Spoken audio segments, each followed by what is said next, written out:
मंगल मैं मंगल चरण वीतराग विज्ञान नमो ताई जाते भई अरहंता दीमान जो विद्याधि सागर सुधी जो विद्याधि सागर सुधी गुरु हैं हितेशी शुद्धात्म में निरत नित्य हितोपदेशी वे पाप जिस्म ऋतु में जल हैं सयाने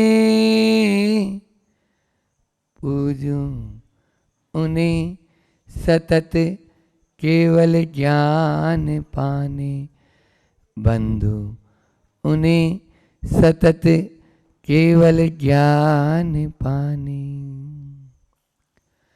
बोलिए एलोरा के चिंतामणि पार्श्वनाथ भगवान की। परम उपकारी संत शिरोमणि आचार्य गुरुवर विद्या सागर जी महामुनि राज की। पूज्य मुनि श्री 108 दुर्लभ सागर जी महाराज की। आज चातुर्मास में स्थापना हो गई कलशों की आप लोगों के। गुरु पूर्णिमा भी उत्साह और उमंग से मनाई। वीर शासन जयंती का कहना ही क्या, आप लोगों ने अनेकों संकल्प के साथ भगवान महावीर के उस शासन को स्वीकार किया। और गुरुवार का दिन हमने सोचा चातुर्मास में कुछ तो देना है। पहले से ही भावना थी कि बिना अध्यात्म के कुछ भी नहीं।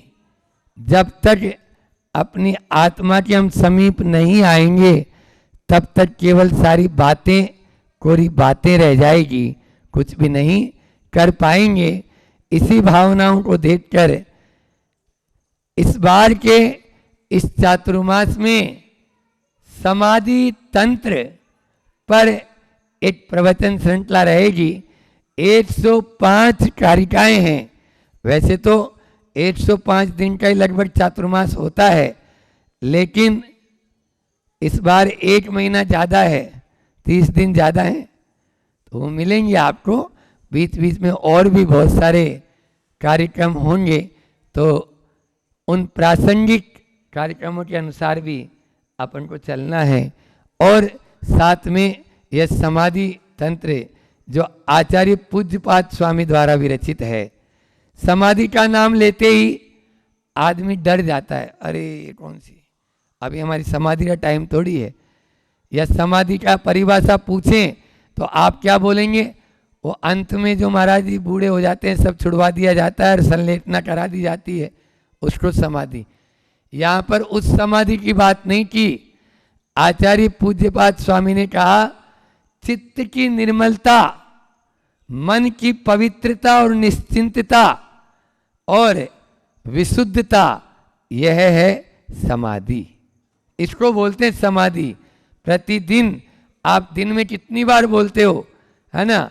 दुट्ठट कहो, कम्मट कहो, बोहिलाओ, सुजई गमनम, समाहि मरणम, बोलते कि नहीं बोलते? फिर इसके अलावा बोधि समाधि परिणाम शुद्धि, यहाँ पर भी आप बोलते हैं। तो अपने परिणामों को संत कहते हैं कि जिसको जीना नहीं आया उसको मरना भी नहीं आया। जिसको जीना ही नहीं आया उसको मरना क्या आएगा। इसलिए पहले आर्ट ऑफ, हमने मंडी बामोरा में एक प्रवचन श्रृंखला की थी, आर्ट ऑफ लाइफ। तो इसी प्रकार से यहाँ पर भी आपको इस पूरे के पूरे वर्षा योग में समाधि तंत्र पर अपनी चर्चा अपन करेंगे। ईसा की 6वीं शताब्दी, पहले ग्रंथ के बारे में, फिर ग्रंथकार के बारे में, फिर मंडलाचरण करके आज ये कार्य अपन प्रारंभ करेंगे। ईसा की 6वीं शताब्दी में यह ग्रंथ अध्यात्म का बेजोड़ ग्रंथ यह है समाधि तंत्र। इसका दूसरा नाम क्या है? समाधि शतक। समाधि तंत्र को समाधि शतक भी बोलते हैं क्योंकि 100 कारिकाएं यानी 105 कारिकाएं, तो इसलिए इसका नाम समाधि शतक भी मिलता है और बोलते हैं। हमें ऐसा लगता है चिंतन किया तो जैसे आचार्य नेमिचंद सिद्धांत चक्रवर्ती जब सिद्धांत देव जब स्वाध्याय कर रहे थे तो कसाई पाउड का और चामुंड राय, राजा चामुंड राय जिन्होंने बाहुबली की प्रतिमा बनवाई, वो उनके दर्शनार्थ पहुंचे और जैसे ही पहुंचे तो उन्होंने ग्रंथ को बंद कर दिया। ग्रंथ को बंद कर दिया तो वो बोले भगवान क्या हुआ, मेरा आना अच्छा नहीं है क्या? बोले नहीं, आपका आना ठीक है, लेकिन जो ये मैं पढ़ रहा हूं वो अभी सिद्धांत ग्रंथ पढ़ रहा हूं, फिर हम कैसे पढ़ सकते हैं? हम तो इसको छू भी नहीं पाएंगे, पढ़ भी नहीं पाएंगे। तो बोले नहीं, तभी से उन्होंने रचना शुरू की और जीव कांड और कर्म कांड ग्रंथ की रचना करके अपने सामने दी, जो आज श्रावकों के पढ़ने के लिए उपलब्ध हुई। इसी प्रकार से अध्यात्म के ग्रंथ के रूप में समयसार है और प्रवचनसार, अष्टपाउड आदि हैं। तो ये कुंद कुंद आचार्य की बेजोड़ 84 पाउड लिखे हैं उन्होंने। कितने? 84 ऐसे पाउड, समय पाउड, प्रवचन पाउड, अष्टपाउड, तो ऐसे 84 पाउड जिसमें से कुछ ही पाउड बचे हैं वो सीधे सीधे श्रावक को न पढ़े तो क्या करें? तो पूज्यपाद स्वामी ने सोचा उनको इसी प्रकार से कन्वर्ट करके अपन दे दें। इसको लघु समयसार भी बोलते हैं। समयसार का लघु रूप अध्यात्म इसमें पूरा। उनकी 2 कृतियां, एक है इष्टोपदेश और एक ये समाधि तंत्र। इष्टोपदेश वैराग्य को दृढ़ करने के लिए है, तो समाधि तंत्र आपके अध्यात्म को उन्नत करने के लिए है। समझ में आया? और इसके अलावा उनकी एक कृति है आपके सर्वार्थ सिद्धि, कहा गया है प्रमाण मकलंक देवस्य पूज्यपाद लक्षणम द्विसंधान कवे काव्यम रत्नत्रयम पश्चिमम। क्या अर्थ है महाराज जी? कि प्रमाण के लिए अकलंक को याद किया जाता है। अकलंक देव का जो राजवार्तिक में जो प्रमाण के साथ बात की है वो बात अन्यत्र कोई आचार्य की इतनी नहीं सटीक बैठती है। और कहा पूज्यपाद लक्षणम, पूज्यपाद की परिभाषाएं, सर्वार्थ सिद्धि की एक एक परिभाषा पर राजवार्तिक लिखा अकलंक ने। समझ में आया? तो लक्षण कौन का? पूज्यपाद का। और द्विसंधान एक कवि हुए हैं, उन द्विसंधान कवि का द्विसंधान काव्य ऐसे पढ़ो तो रामायण, ऐसे पढ़ो तो महाभारत, एक ही लाइन में। इस प्रकार के भी अपने यहाँ कवि हुए हैं। ऐसे कवि के द्वारा तो मैं पूज्यपाद के लक्षण की बात बोल रहा था। पूज्यपाद स्वामी, इनका पूज्यपाद एक्चुअल में नाम नहीं है, ये उपाधि है। पूज्यपाद जिनके चरण देवता लोग भी पूजा करते थे, आराधना करते थे, वंदन करते थे जिनके चरणों की, क्योंकि इनको ऐसा भी माना जाता है ये पाँव में एक लेप लगाकर आकाश की यात्रा भी कर लेते थे, ऐसा भी उल्लेख आया। तो पूज्यपाद स्वामी उनका नाम नहीं, ये क्या है? उपाधि। उनका नाम क्या था महाराज जी? तो उनका नाम था, मूल नाम देवनंदी महाराज। क्या नाम था? देवनंदी महाराज। और दूसरा नाम जैनेन्द्र बुद्धि। उनकी बहुत प्रकांड बुद्धि वाले थे, इसलिए जैनेन्द्र बुद्धि भी उल्लेख मिलता है। इनके बाद के जो आचार्य हुए उन आचार्यों ने भी इन नामों से उल्लेख किया। तो समाधि और तंत्र, तंत्र के 2 अर्थ हैं, एक है सिद्धांत और एक है राज, है ना? तो समाधि के सिद्धांत तो बताने वाला ग्रंथ समाधि तंत्र, या समाधि का राज बताने वाला ग्रंथ समाधि तंत्र, ये इसका अर्थ है। इस प्रकार से आचार्य श्री जी ने भी इष्टोपदेश का या सर्वोदय शतक में भी पूज्यपाद स्वामी को इन पंक्तियों से याद किया है। गुरु जी हमेशा पूज्यपाद स्वामी के लिए कई बार उनके मुझसे सुना भी है, और यहाँ पर तो उन्होंने दोहे लिखे हैं। पहले उनको अपन याद करते हैं, फिर आगे का आज मंडलाचरण लेंगे। पूज्यपाद गुरुपाद में प्रणाम हो सौभाग्य, पाप ताप संताप घटे और बड़े वैराग्य। सुर नर ऋषिवर से सदा पूजित जिनके पाद, पूज्य पाद को नित नमो पाऊं परम प्रसाद। थे पूज्य पाद व्रस पाल वसी वरिष्ठ, थे आपके नरिपु मित्र अनिष्ट इष्ट। मैं पूज्य पाद यति को प्रणमु त्रिसंध्या, विद्यादि सागर बनू तज दूं अविद्या। अविद्या को तज कर पूज्यपाद स्वामी के चरणों में मैं नतमस्तक होता हूँ।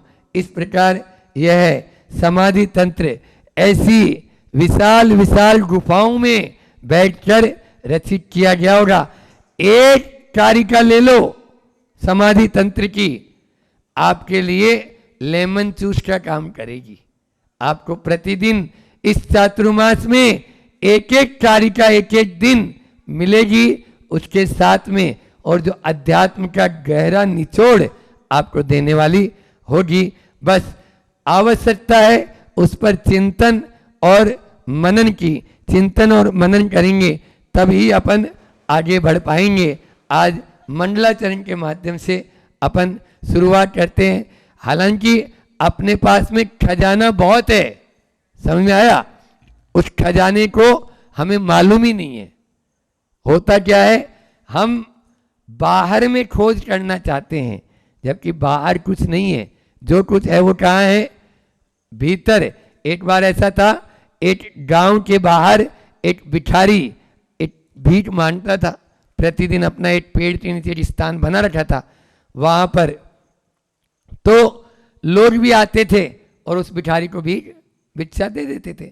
वह अपना गुजार बसर करता था। आयु पूर्ण हो गई, आयु उस भिखारी की पूर्ण हो गई। तब लोगों ने सोचा क्यों न यहीं पर इसको जला दिया जाए या दफना दिया जाए।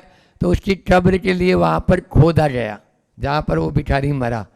और जैसे ही खोदा तो वहां पर रत्नों का भंडार निकला, और वो प्रतिदिन वहां पर भीख मांगता था। बोलो क्या होगा?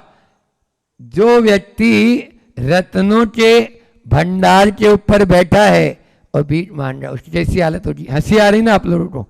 हंसी किस पर हंस रहे हैं? उस भिखारी पर नहीं, अपने भीतर भी वही रत्नों का भंडार है, लेकिन अपन उसकी पहचान नहीं कर पा रहे और दर दर के 1 रुपया 2 रुपया उसी के पीछे पड़ गए। भैया रत्नों का व्यापार करो, ये मूंग मोट दाल उड़द चना इनके अंदर कछु मिलने वाला नहीं है। हाँ, जोरी बनो। जोरी कब बनोगे? जब जोरी के पास बैठोगे। आप लोगों का पुण्य है, जोरी के पास बैठेंगे तो जरूर एक दिन अपन भी जोरी बनेंगे। आज का यह मंडलाचरण लेते हैं। मंडलाचरण के लिए भी इतना बता दूं कि मंडलाचरण क्यों लेते हैं। 4 कारण बताता हूं कि मंडलाचरण क्यों करते हैं। लिखना चाहो तो लिख सकते हो। वो 4 कारण है। पहला कारण है नास्तिकता का परिहार। सबसे पहला कारण क्या? नास्तिकता का परिहार। मंडलाचरण कोई भी ग्रंथकार, कोई भी शुरुआत जब होती है तो नास्तिकता का परिहार करने के लिए। हम आस्तिक हैं, ये कौन बता रहा है? मंडलाचरण। हमने अपने पूर्वाचार्यों को याद किया, हमने अपने भगवंतों को याद किया, हम किसी भगवान पर आस्था रखते हैं, तो ये कौन बता रहा है? मंडलाचरण। फिर उसके बाद में दूसरा है पूर्वाचार्यों के प्रति विनय। जब हम मंडलाचरण करते हैं तो हमारा अहंकार गलित होता है और उनके प्रति हमारी विनयांजलि प्रस्तुत होती है। तीसरा बताया शास्त्र का निर्विघ्न समापन। मंडलाचरण क्यों करते हैं? मंडलाचरण इसलिए करते हैं ताकि शास्त्र निर्विघ्न समाप्त हो। और चौथा बताया मंडलाचरण क्यों करते हैं? तो मंडलाचरण करने से पापों का प्रक्षालन होता है। मंगल शब्द स्वयं कह रहा है जो पापों को गलाता है वह मंडलाचरण मंगल कहलाता है और पुण्य को लाता है। पाप गलेंगे तो क्या आएगा? पुण्य आएगा। बस जो पापों को गलाता है और पुण्य को लाता है वो मंगल कहलाता है।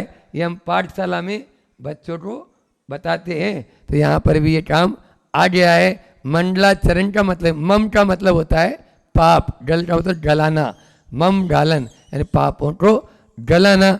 इन चार बातों के माध्यम से, चार कारणों के माध्यम से आज का यह लेते हैं मंडलाचरण। येनात्मा बुद्धतात्मेव परत्वेनेव चापरम् अक्षयानंत बोधाय तस्मै सिद्धात्मने नमः। तस्मै सिद्धात्मने नमः। उन सिद्धात्माओं को मेरा नमस्कार हो। किन सिद्धात्माओं को नमस्कार हो? पहले चरण में कहा येनात्मा बुद्ध तात्मेव। यहाँ संधि तोड़ेंगे। येन आत्मा बुद्ध्यत आत्मेव, जिसके द्वारा आत्मा एव आत्मा को आत्मा के द्वारा आत्मा के रूप में ही जाना जाता है। येन यानी जिसके द्वारा, किसके द्वारा? आत्मा के द्वारा। येन आत्मा, जिस आत्मा के द्वारा आत्मा को आत्मा रूप जाना जाता है, बुद्धते नहीं जाना जाता है। परत्वे नेव चापरम, और जो पर है, परत्वे यहां पे निकलेगा परत्व अनेव, तो परत्व जो पर है उसको पर रूप जाना जाता है। और अक्षय अनंत बोधाय, जो अक्षय अनंत अविनाशी जो ज्ञान स्वरूप आत्मा है उसका बोध कराने वाले हैं। ऐसे तस्मै सिद्धात्मने नमः, उन सिद्ध आत्माओं को मेरा नमस्कार है। उन सिद्धों को देखने पर ही अरिहंतों को भी ये मालूम चल पाता है कि नहीं, अभी मुझे और चलना है, अभी मुझे और चलना है, अभी मंजिल मिली नहीं है। मंजिल उनको भी नहीं मिली, अभी वो भी प्रोफेसर नहीं बने, स्टूडेंट हैं, हाँ पढ़ने वाले हैं, वो अभी मार्ग में हैं। आज चार अघातीय कर्मों का नाश करेंगे तब वो सिद्ध परमेष्टि बनेंगे। ऐसा तो हमारे लिए भी वही सिद्ध परमेष्टि आलंबनीय है। यहाँ पर वही बात कही जा रही है कि जिस आत्मा के द्वारा हम अपने आप को आगे बढ़ा सकते हैं, उस शुद्ध आत्मा का ध्यान रखना। हमें अपने आप को पहले ये मानना पड़ेगा कि हम अशुद्ध हैं, दूसरा ये मानना होगा कि हम शुद्ध हो सकते हैं। क्यों विपिन भाई, है ना? यदि ये नहीं मानेंगे कि हम शुद्ध हैं तो फिर तो वही जैसे बिल्कुल शुद्ध बुद्ध, तो अपन कभी 3 काल में शुद्ध हो सकते हैं क्या? नहीं हो सकते। हाँ, सत्य की अपेक्षा से मैं शुद्ध हूं, लेकिन अभी वर्तमान व्यक्ति की अपेक्षा से मैं अभी अशुद्ध हूं। इसलिए आप द्रव्य दृष्टि और पर्याय दृष्टि दोनों को ध्यान में रखेंगे तब हम उस सही प्रमाण को जान पाएंगे। क्या बोला? द्रव्य दृष्टि और पर्याय दृष्टि। ऐसा मत समझ लेना निश्चय ने और व्यवहार ने एक भेद की बात करता है तो एक अभेद की। जब निश्चय में पहुंच जाएंगे तब अभेद की बात होगी। अभी जब तक निश्चय में नहीं पहुंचेंगे तब तक तो भेद की ही बात होगी। इसलिए पर्याय या व्यवहार कभी झूठा नहीं हो सकता है, वह भी सत्य है, लेकिन अपेक्षा लगाना जरूरी है। आचार्य श्री जी का हाइकू बहुत सुंदर आज का इसी संदर्भ में है। सुई निश्चय, सुई निश्चय, कैंची व्यवहार है, कैंची व्यवहार है, दर्जी प्रमाण, दर्जी प्रमाण, तीनों आ गए। आप कपड़ा बनाने के लिए यदि दर्जी के पास जाते हो कपड़ा सिलवाने के लिए, तो बिना कैंची के काम हो सकता है क्या? बोलो, 3 साल में नहीं होगा। लेकिन अकेले कैंची से काट तो दिया और सुई नहीं है, तो भी उस दर्जी को क्या बोलेंगे आप लोग? वो दर्जी अभी पूरा नहीं है, वो अधूरा है। इसलिए प्रमाण, जहाँ पर पूरी बात होती है उसे प्रमाण कहते हैं। यहाँ पर भी प्रमाण की बात कहें तो प्रमाण में दोनों आ जाते हैं। सकलादेश प्रमाण है और एक आदेश की नए, तो एक की बात नहीं, यहाँ सब की बात है। यहाँ पर भी आचार्य भगवंत यही कह रहे हैं, उस अक्षय अनंत बोधाय, अक्षय और अनंत बोध वाली। मैं आपसे पूछूं कि आप कैसे हैं, आपका स्वरूप क्या है? बोलो, रविंद्र जी से पूछता हूं। अच्छा जवाब दिया है, क्योंकि इन्होंने दोनों जवाब दे दिए। शरीर की अपेक्षा विनाशी है और आत्मा की अपेक्षा अविनाशी है। बस इस स्वरूप को हमें ध्यान रखना है, तभी हम आगे बढ़ पाएंगे। एक एक कारिका के माध्यम से अपन धीरे धीरे आगे चलेंगे। आज तो शुरुआत है, शुरुआत के माध्यम से ही आगे चला जाता है। एक एक कारिका अपन लेंगे, इतना ही रखते हैं। समय भी आप लोगों का पूर्ण हो गया है। बोलिए, इसका पद्यानुवाद भी आचार्य श्री जी ने बहुत सुंदर किया है। पूरे समाधि तंत्र की एक एक कारिका का पद्यानुवाद वो भी ले लेता हूं। जो जानते अपर को अपरात्म रूप है, और आत्म को सतत वे सब आत्म रूप है।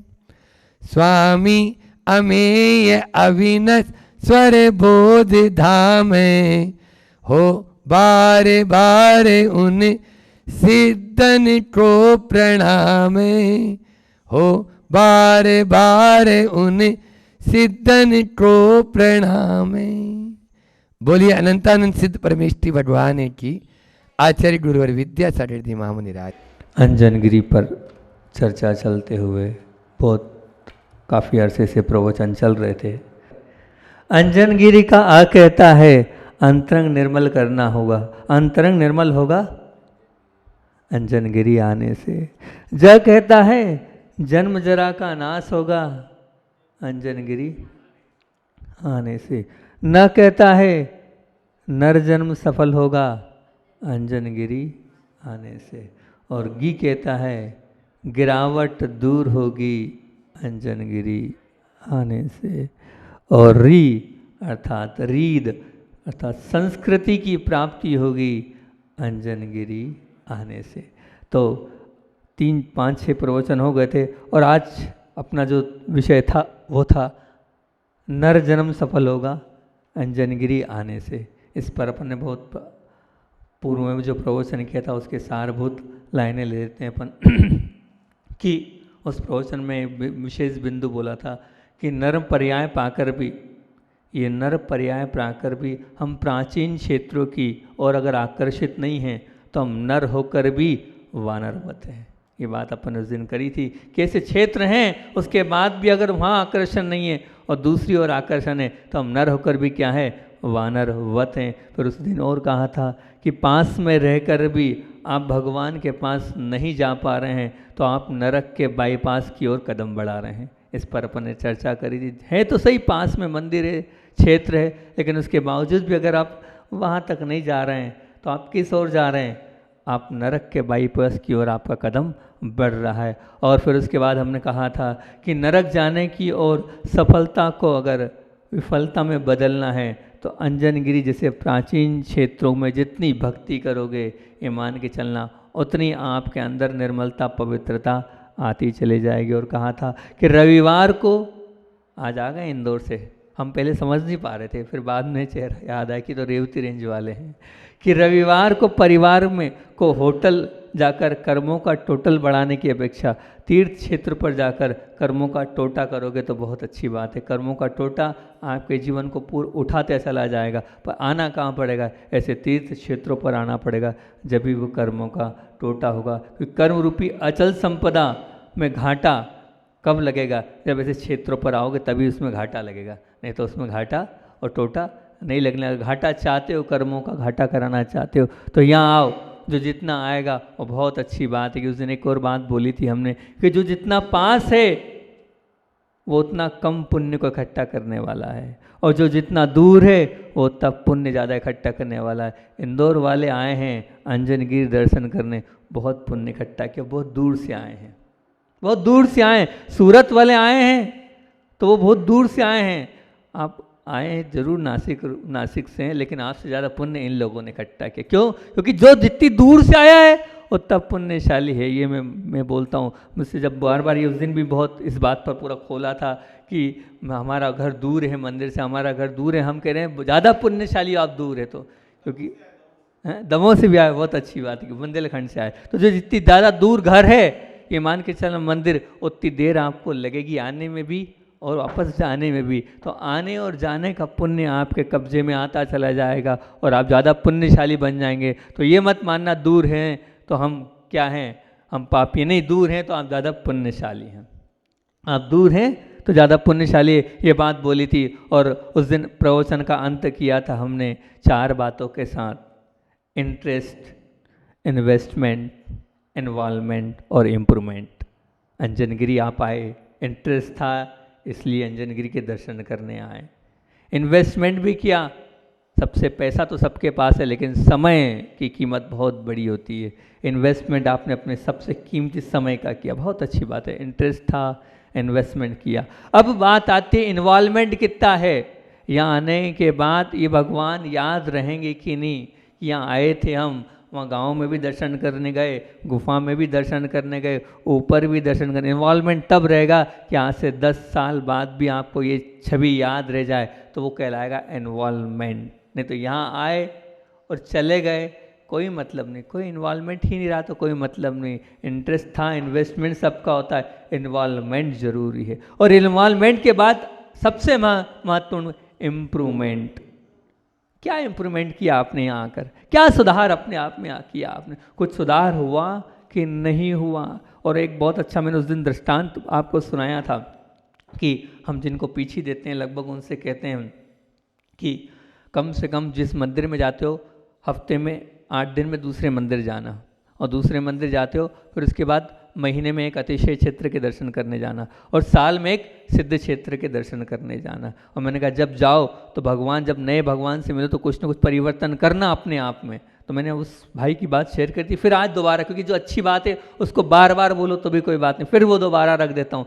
वो भाई जाता था हर महीने अलग अलग तीर्थ क्षेत्रों के दर्शन करने जाता। तो मैंने कहा था जब जाओ कुछ इम्प्रूवमेंट करना, कुछ ना कुछ आप नियम लेना, छोटा छोटा नियम लेना। तो वो गया, हर बार गया, हर बार 3 साल पहले की कहानी, अब 3 साल पहले मतलब 35 स्थानों पर तो जा चुका होगा वो दर्शन करने, लेकिन हर बार गया और हर बार कोई ना कोई नियम लेके आया। हर बार गया। नियम कैसे लिए थे मैंने उसने बताया। बोले मैंने मेरी जिम्मेदारियों को देखना चालू किया। मेरे बेटे के प्रति क्या जिम्मेदारी है, मैं उसको देखूंगा। मेरी पत्नी के प्रति क्या जिम्मेदारी और मेरे क्या क्या करने योग्य कर्तव्य, उनको निहारते चले गया और वो नियम लेते चलेगा। ये देखते चलूंगा, ये देखते चलूंगा, ये देखते चलूंगा। अभी भी बोले नियम की लिस्ट बहुत बड़ी है, अभी ज़िंदगी भर लेते रहूँगा तो मेरी कमियां, मेरी बुराइयां दूर नहीं होगी। ये है इम्प्रूवमेंट। आप तीर्थ क्षेत्र पर आए हो, यहाँ आए हो, कुछ ना कुछ इम्प्रूवमेंट करके ले जाना कि मेरे जीवन का ये नियम लेके जा रहा हूँ। आज इस प्राचीन क्षेत्र पर आया हूँ तो इसको छोड़ के जा रहा हूँ, ये मेरे अंदर सुधार हो जाए, ये कहलाएगा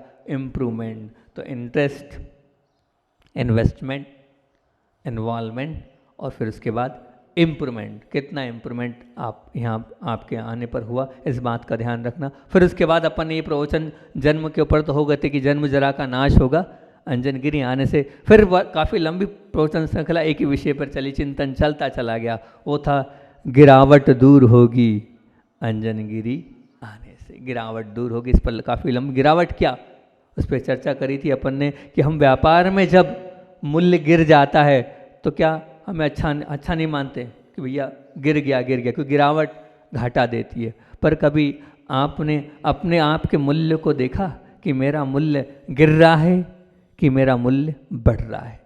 इसका आपने अपने आप में अनुभव किया नहीं। तो मैंने आपको एक बात उस दिन बोली थी सारांश में कि जब आप नहीं हो और आपको याद किया जाए तो समझना आपके जीवन में गिरावट की मिलावट नहीं है। ये बात उस दिन के प्रवचन की प्रमुख थी, वो सार रूप में दे रहा हूँ कि जब आप नहीं हो, घर पर नहीं हो, ऑफिस में नहीं हो, दुकान पर नहीं हो, मित्र वर्ग में नहीं हो, अपने और भी जहाँ भी ऐसी स्थिति है जहाँ 10 लोग बैठते हैं वहाँ नहीं हो, जब आप नहीं हो इसको याद रख लेना। खूब चिंतन करके ये लाइन दी थी हमने, जब आप नहीं हो और आपको याद किया जाए तो समझना आपके जीवन में गिरावट की मिलावट नहीं है। ये मान के चलें, क्योंकि मेरा सच्चा मूल्य मेरी अनुपस्थिति में सबको याद आए मेरे गुण, मेरे अच्छे कार्य, मेरी सेवा, मेरा समर्पण, मेरी भक्ति को याद किया जाए तो समझना तुम्हारे जीवन में गिरावट नहीं है। और उसमें अगर साधु आपको याद कर ले तो जीवन अपना धन्य मानना है कि साधु के मुख पर आपका नाम है, याद कर लिया, कोई अच्छाई तो होगी तब तो साधु ने आपको याद किया है, मतलब आपके जीवन में गिरावट की मिलावट नहीं है। ये बोला था क्योंकि सबके हृदय में आपका स्थान कैसा होना चाहिए? सज्जन, एक सात्विक और एक सुलझी हुई मानसिकता का होगा तो ये मान के चलना आपका मूल्य अमूल्य है।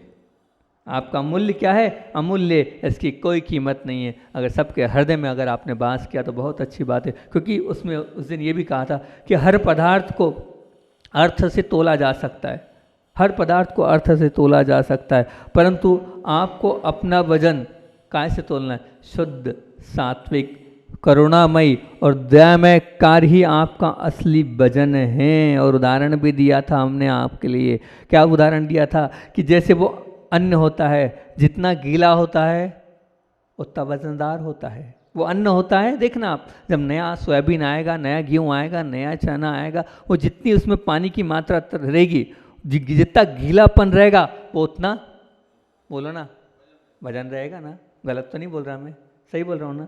तो वजनदार रहेगा। और जितना सूखता चला जाएगा, जितना कठोर होता चला जाएगा, वो उतना क्या होता चलेगा? वजन उसका कम होता चला जाएगा। तो बस ध्यान रखना, आपका जो वजन है, अगर आपके अंदर वो क्या तरलता है, वो आपके अंदर, जैसे वो उसके अंदर क्या था?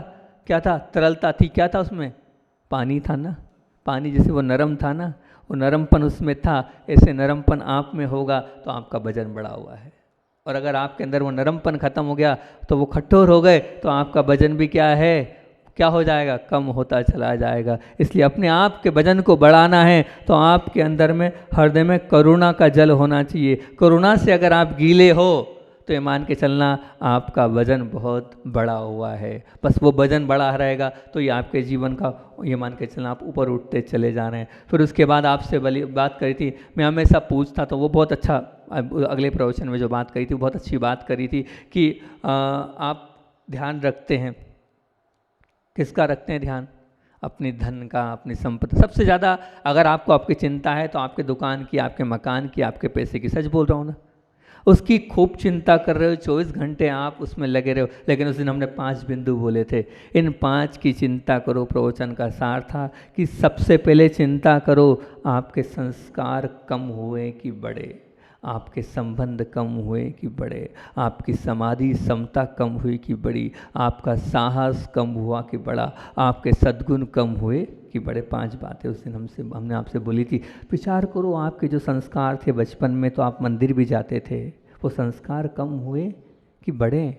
बचपन में तो अभिषेक भी कर लेते थे, बचपन में तो रात में भी नहीं खाते थे, बचपन में तो जब हम थे आलू प्याज भी नहीं खाते थे। तो वो क्या हुआ? वो संस्कार घटे कि बढ़े?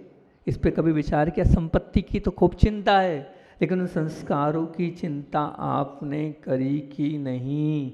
उस पर आपका ध्यान है कि नहीं? उस पर विचार करना, मेरे संस्कार कितने कम हुए। संबंध, जो संबंध मेरे पहले पत्नी से थे, पति से थे, जब शादी विवाह हुआ था, वो संबंध कैसा है? रूखा हुआ, बढ़ा कि घटा?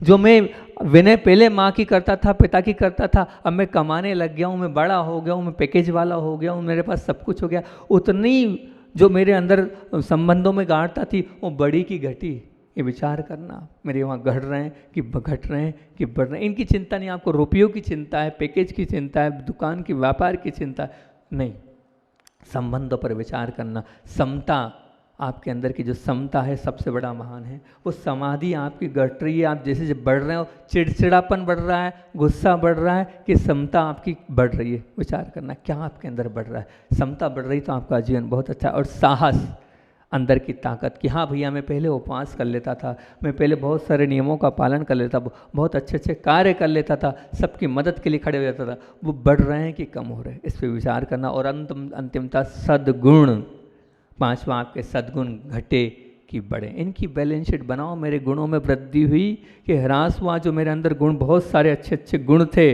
उन गुणों की मैं क्या कर रहा हूँ, देख रेख कर रहा हूँ कि नहीं कर रहा हूँ। ये 5 चीज़ें, इनकी बैलेंस शीट बनाओ, इनका बही खाता करो और इनकी देख रेख करो। इनको बढ़ाओगे तो ये मान के चलना, ये 5 चीज़ आपके साथ अगले जीवन तक जाएगी। फिर से बता दूँ, संस्कार, संबंध, समाधि अर्थात समता, साहस और सद्गुण, ये बात करी थी। और फिर उसके बाद करी थी अपने, गिरते तो सब हैं, गिरावट की बात थी, तो गिरते तो सब हैं, पर गिरकर जो सीखते हैं वो महान बनते हैं। जो गिरता, हर व्यक्ति गिर रहा है, लेकिन गिरने के बाद जो सीखता है वो महान बनता है। फिर उसके बाद अगले प्रवचन में अपन ने बात करी थी कि महाराज भी पल प्रतिपल गिर रहे हैं, हम भी गिर रहे हैं, हर क्षण गिर रहे हैं। ऐसा एक क्षण नहीं कि हम नहीं गिर रहे हैं, छठवां सातवां हमारा चल रहा है, तो हम भी तो गिर रहे हैं। फिर भी गिरने के बाद भी वापस उठ भी तो रहे हैं, तो आप उठो। और फिर उसके बाद हमने बोला था आपसे, गिरने के बाद उस गिरावट पर जो पश्चाताप के आंसू बहाता है, संसार की हर टकराहट से वो दूर हो जाता है। बस क्या पश्चाताप के जो आंसू बहाता है वो संसार की हर टकराहट से दूर हो जाता है। अगर आप अपने संसार की टकराहट से दूर होना चाहते हो तो बस उस पश्चाताप के आंसू को बताओ। और 4 प्रकार से उसको मैंने घटाया था। कैसे घटाया था? 4 प्रकार से। गलती हो जाए तो गलती हो जाए, और आपने स्वीकार कर लिया, 25% समाप्त हो गई। गलती सबसे होती है, आपने मान तो लिया मैंने गलती करी है, 25% हो गया उसका लॉस। फिर आपने क्या किया, गुरु के समक्ष जाके बोल दिया, 25%, फिर वो आपका पाप समाप्त। अब बचा 25%, जो गुरु ने प्रायश्चित दिया वो समाप्त। और फिर बचा 25%, क्या आपने वो जो प्रायश्चित गुरु ने दिया वो पाल लिया, समाप्त। तो ये आपका 100% समाप्त हो सकता है, लेकिन उसको कहना कहाँ पड़ेगा? गुरु के समक्ष जाके जब अपने पाप बोलोगे तब वो धुलेंगे। ऐसा नहीं कि भगवान के पास जाके आपने बोल दिया और धुल जाए, ऐसा नहीं। गुरु के समक्ष आपको बोलना पड़ेगा, तब सब कुछ घटता चलेगा। फिर अपन ने आगे प्रवचन में बात करी थी कि अपराध बोध अपने आप में बहुत बड़ा बोध है, जो जीवन को नवीन शोध प्रदान करता है, नया जीवन प्रदान करता है।